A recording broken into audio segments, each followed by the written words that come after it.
What's going on, YouTube? Ferocity here. Hope you guys are doing well.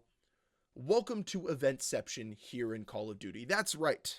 With the new Shadowhunt event, there are two events running simultaneously. The Terminator event and the Shadowhunt event. Both are live in Black Ops 6 and Warzone. And with the new Shadowhunt event came the brand new Slipstream Perk. And this was the one perk, the one feature I was looking forward to from Season 2's launch. Personally, I'm still looking forward to grind with Season 2 Reloaded, but that's not coming out for a little while still. So I was looking forward to this perk, and it kept getting delayed, and now it's available in the new Shadowhunt event. So shockingly, I came back to Black Ops 6. Now, I have thoughts and feelings about my return to Black Ops 6, which I'll talk about in a future video. And trust me, it's not going to be positive. It's not going to be glowing. This game is still as bad as it was when I stopped playing it at the start of 2025, but more on that in a future video. So instead of talking about that, I do want to talk about the new Slipstream perk and my feelings about it when I compare it to Tac Sprint. And that's really what this video is about. I mean, that's the title of this video, but before I get there, I do want to talk about the Shadowhunt event. Because I'm seeing praise for it online, and I don't mind the fact that it's getting some praise. There are good aspects of this event, but as a whole, it does feel extremely half-baked. And it only feels more half-baked because there's another event going on at the same time that feels half-baked itself.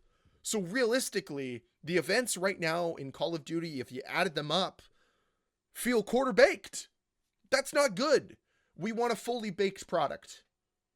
Not something that is like this. And I know I've said it before, but it bears repeating. Where are the maps? Where are the limited time modes? Where are the challenges associated to the maps and the limited time modes? They're not here. And I get there's praise for the Shadowhunt event for bringing in challenges that you can complete to earn the rewards for the event itself. And that's great. I do want to say that is a massive step forward and how all events should be done moving forward.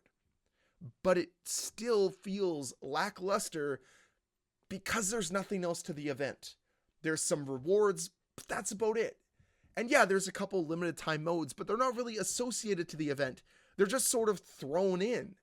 It'd be much better if the limited time events blended with the challenges that you had to complete to earn the rewards. Then it feels like a more cohesive event. But that's not how it feels. That's not how it exists at all. And that's the disappointing part of it. And we have two events, and not one of those events brought us a new map or a reskin map. They just brought us rewards, which is fine, but like, we have a battle pass full of rewards. We have things you can purchase. Like, yes, rewards are great. I'm not saying they're not. Content is not a bad thing. But it just feels like content for content's sake instead of content with substance. None of what we've received during these events feel like it's packed with substance. The Terminator event, like I've said, half-assed, lazy. The Shadowhunt event, same thing. So that's really where we're at, and that's the disappointing part. I do, though, want to see challenges in every event moving forward. I think that's the best way to earn rewards, but it'd be nice to have a little bit more packed into it as well. And don't call me somebody that is entitled. This is what Call of Duty used to have before they continued to deliver you the bare minimum. So stop being okay with the bare minimum. Stop being complacent with it. But that's enough about events. That's enough about that topic. I'll touch on it again in the future when we have another event to complain about. But until then, I do want to talk about the new Slipstream perk. And that's really what this video is about. But I needed to talk about that event because I've seen praise, and I just needed to justify my stance. So, the new Slipstream perk. I knew what I was expecting, and I got exactly what I was expecting. I hate Tac Sprint. I've never understood its inclusion in Call of Duty. It's a DEI feature, you might call it, but in reality, that's more or less a joke. I like the Tac Sprint itself. It's a joke. It's pointless. I've never really seen a benefit to it. But at the time, I remember when it was implemented into MW 2019, and it was heralded as this massive innovation, when realistically it was just like a neutering of a movement system that we already had that was fine the way it was.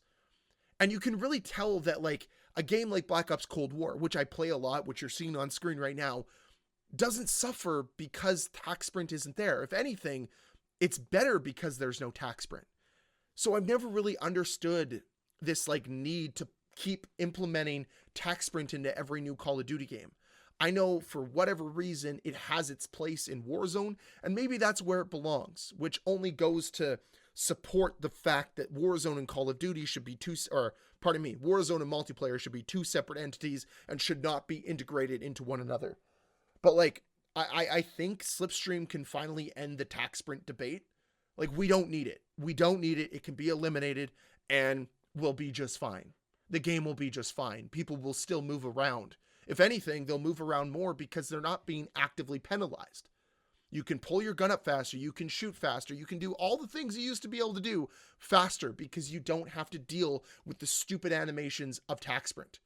Oh, wow, you can move a little bit quicker. Nobody cares. Nobody cares, especially on these maps. I mean, once they started shrinking the map sizes, once they started integrating a bunch of brain rot into the games, tac sprint just became obsolete. Maybe it worked back in MW 2019 with those god-awful maps, but the god-awful maps that are available in Black Ops 6 were just fine without it. Like, man, what a chore it was just to get 5 melee kills on one of those small map mosh pits for like the gunfight maps. I don't know how people play that. I'll touch on that in my video tomorrow talking about this game and my experience going back to it. But like, man, I don't know how people do it. I just don't. I don't know how people find that enjoyable.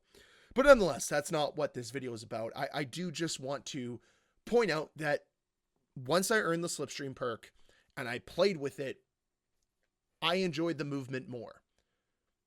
And I know that other people feel the same. I saw Exclusive Ace's video. Even before I earned the perk, I saw his video and I'm like, yep, that's what I was expecting. That's what I was hoping for. So I'm hoping that those who are working on the next Call of Duty game and the next Infinity Ward Call of Duty game are paying attention and they notice that this community doesn't really need tac sprint or really want it. And instead what we want is a similar sprinting action as what we've had traditionally in Call of Duty before MW 2019. Because it would really be a kick in the nuts if the new Call of Duty 2025 comes out, the Black Ops 2 remaster, whatever, and we once again had tac sprint. Like, we've been through this. We don't need it. It was like the same kick in the nuts that we got with MW Roman numeral 2 in 2022 when they brought back Dead Silence as an upgrade. And everyone was like, why did you do this again? We already said we didn't want this. Why did you do it again? So it's like they're playing Rochambeau, but they're kicking first. And what is your first move going to be? Hey, here's tac sprint again, kick in the nuts. That's how it's going to feel. I really hope they learn their lesson. I really hope they learn to move off of this perk. You don't need it. You don't need it. So I guess time will tell with that one. And if it comes back, man, I hope there's a perk like Slipstream that can just make me eliminate it altogether. It's not like it saved the game for me. I'll preface this by saying that. It didn't save the game. It didn't revolutionize Black Ops 6 for me, but it just like reminded me, why is it even in the game in the first place? So yeah, that's kind of my thoughts on it. I got exactly what I was expecting out of it. When I saw it the first time, when I heard about it the first time, I was like, yep, that will make movement better. We don't need to have tac sprint in this game. And all of my thoughts, all of my conclusions were confirmed once I started using it. So yeah, that's about it. If you're somebody who still plays Black Ops 6, I mean, yeah, I think that Slipstream is a superior way to play the game. I think it makes movement better. I think it makes just running and gunning better. But I want to hear your thoughts down below in that comment section. Maybe you think I'm off my rocker. Maybe you think I'm crazy and tac sprint's the way to go. If that's the case, yeah, add a comment into the conversation. I love hearing people from the other side of my arguments. So yeah, that's it for this video. Thank you very much for watching. If you enjoyed it, please hit that like button. If you want to see more videos from me, please hit that subscribe button. I'm getting so close to 4,000 subscribers. I'd love it if you could help me get there. And I'll see you guys on the next one. Bye.